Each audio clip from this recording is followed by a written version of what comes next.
High বন্ধুরা, কেমন আছো সবাই? আমি ফারজানা আক্তার। আজ তোমাদের প্রথম শ্রেণীর ইংলিশ ফর টুডে বইয়ের ইউনিট 2 লেসন 12 এই পর্বটি আলোচনা করা হবে। তো চলো শুরু করা যাক। আমি সবসময় আমার স্টুডেন্টদের যে কথাটা বলি, তোমরা ইংরেজি পড়ার সময় অবশ্যই খাতা কলম সাথে রাখবে, যেন নতুন নতুন ওয়ার্ড দেখা মাত্রই তোমরা নোট করে ফেলতে পারো। দেখুন, লেসন 12 অধ্যায় 12 নাম্বারস সংখ্যাগুলো, নাম্বার অর্থ সংখ্যা, নাম্বারস সংখ্যাগুলো 7, 8 ইউনিট 2 পার্ট 2। আমরা এখানে 7 এবং 8 এই দুইটা সংখ্যার ব্যবহার শিখব। দেখো, এ what do you see in the picture. What অর্থ কি, ডু ইউ সি তুমি দেখতে পাচ্ছ কি, ইন দ্য পিকচার ছবিটির মধ্যে তুমি ছবিটার মধ্যে কি দেখতে পাচ্ছ। তো দেখো, এখানে একটা ছবি আছে। এই ছবিটার মধ্যে দেখতে পাচ্ছি এখানে কিছু পাখি উড়ছে, বার্ড। এখানে আছে কিছু গাছ, ট্রি। গাছ ইংরেজি হচ্ছে ট্রি। তারপর এটা শহীদ মিনারের ছবি। তারপর শহীদ মিনারের সামনে অনেক ফুল দেওয়া আছে, ফ্লাওয়ার। আর এদিকে দেখো অনেক লোকজন, ছেলে মেয়ে, মহিলা পুরুষ সবাই এখানে শহীদ মিনারে ফুল দিচ্ছে। তারপর বি নম্বরে দেখো, look, listen and say. Look অর্থ তাকাও, লিসেন শোনো, অ্যান্ড এবং সে বলো। তাকাও, শোনো এবং বলো। রিড দি নাম্বারস, পড়ো দি নাম্বারস সংখ্যাগুলো পড়ো। তারপর এদিকে দেখো কিছু ছবি দেওয়া আছে। ছবিটা হচ্ছে, প্রথম ছবিতে দেখো কিছু গাছের ছবি দেওয়া আছে। কয়টা গাছ আমরা গুনবো? 1, 2, 3, 4, 5, 6, 7। 7 মানে 7। তাহলে 7টা গাছ আছে, আমরা 7টা গাছ গুনলাম, এখানে হবে 7। তারপর এদিকে দেখো কিছু ফ্লাওয়ার আছে, মানে ফুল। তাহলে কয়টা ফ্লাওয়ার আছে আমরা গুনবো? 1, 2, 3, 4, 5, 6, 7, 8। তো আমরা ইংলিশে এটা গুনলে হচ্ছে 1, 2, 3, 4, 5, 6, 7, 8। 8 পর্যন্ত আমরা গুনলাম, 8টা ফুল এখানে।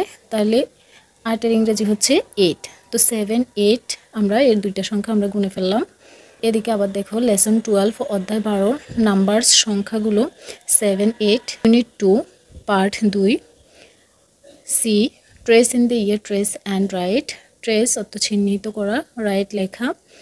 7, 8 এই দুইটা সংখ্যা দেখো বক্সের মধ্যে লিখে দেওয়া আছে, এবং হালকা করে কিছু বক্সের মধ্যে লিখে দেওয়া আছে সংখ্যাগুলো, যেগুলোর উপরে তোমরা পেন্সিল দিয়ে হাত ঘুরিয়ে প্র্যাকটিস করবে, এবং এখানে খালি ঘরগুলো দেওয়া আছে, এগুলোর মধ্যে তোমরা লিখবে। পাশাপাশি তোমরা খাতায়ও 7, 8 দুইটা সংখ্যা প্র্যাকটিস করবে।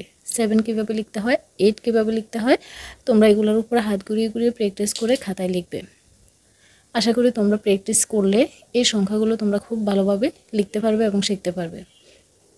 তারপরে এদিকে দেখো, D, count the objects that you see in each picture. অর্থাৎ কাউন্ট অর্থ গণনা করা, ইচ পিকচার মানে প্রত্যেকটা ছবিতে তুমি কি দেখতে পাচ্ছ সেটা গণনা করো। ম্যাচ উইথ দি নাম্বারস, এবং সংখ্যাগুলোর সাথে ম্যাচ করো। প্রতিটা ছবি গণনা করে ওই গণনা করার সংখ্যার সাথে এই পাশের সংখ্যাগুলোকে আমাদের মিল করে দেখাতে হবে। তো আমরা এটা গণনা করি। এখানে প্রথমে দেখা যাচ্ছে গট, গট অর্থ ছাগল। গটের ছবি দেখা যাচ্ছে 1, 2, 3। অর্থাৎ এটাকে আমরা ইংলিশে যখন বলবো 1, 2, 3, তাহলে 3 গটস, 3টি ছাগল। 3 ইংরেজি হচ্ছে 3। আমরা ছবির সংখ্যার সাথে, যতটা ছবি ততটা সংখ্যার সাথে আমাদের মিলাতে হবে। এই যে আমরা মিল করে দিলাম। তারপর 2 নম্বরে দেখো, বার্ড অর্থাৎ পাখি, পাখির ছবি দেওয়া আছে।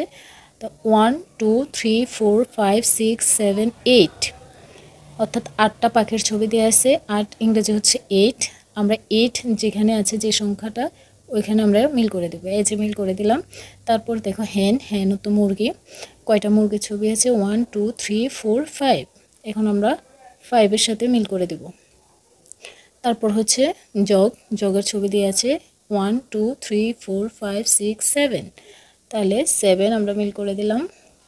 তারপর হচ্ছে 1, 2, 3, 4, 4টা তেলাপোকার ছবি দেওয়া আছে।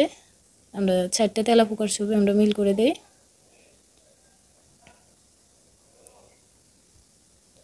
এই যে 4, 4 ইংরেজি হচ্ছে 4, আমরা 4-এর সাথে মিল করে দিলাম। তারপর হাউস, হাউস মানে ঘর। কয়টা ঘরের ছবি আছে? 1, 2, অর্থাৎ 2 হাউস। তাহলে 2-এর সাথে মিল করে দিতে হবে। তারপর হচ্ছে জিপ, জিপের তো গাড়ি, কয়টা গাড়ি আছে? 1 2 3 4 5 6, 6 জিপ। এই তো এভাবে মিল করে দিলাম। তো তোমরা চাইলে কিন্তু খাতায় লিখে এই ম্যাচিংটা করে নিতে পারো। আশা করি তোমরা বুঝতে পেরেছো। তো আজকের পর্বটি এ পর্যন্ত। সবাই ভালো থাকবে। সবাইকে অসংখ্য ধন্যবাদ।